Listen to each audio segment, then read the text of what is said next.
ফজরের 2 রাকাত সুন্নাত এ পুরো দুনিয়া আর দুনিয়াতে যা কিছু আছে সব কিছুর চাইতে উত্তম। তাহলে যে 2 রাকাত সুন্নত পৃথিবীর চাইতে উত্তম, ওই 2 রাকাতের সুন্নতের পরে যে 2 রাকাত ফরজ রয়েছে, এই ফরজের আল্লাহু আকবার কি দিয়ে মিটাবা?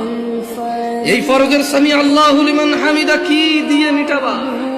কত টাকার মালিক হয়েছে তুমি নামাজের কাফারা দিবা? যেখানে সুন্নত 2 রাকাতের মূল্য পুরো পৃথিবীর সমস্ত সম্পদ বিক্রি করে যদি একটা স্বর্ণ কিনা হয়, ওই স্বর্ণকে যদি এক পাল্লা রাখা হয়, আর ফজরের 2 রাকাত সুন্নতকে যদি এক পাল্লা রাখা হয়, ফজরের 2 রাকাত সুন্নত ভারী।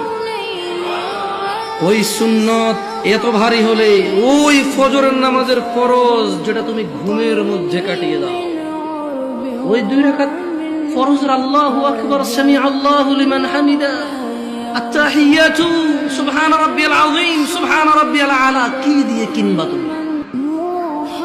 কি কয় টাকার মালিক হয়েছে যে 2 রাকাত সুন্নতই পুরো পৃথিবীর চাইতে উত্তম?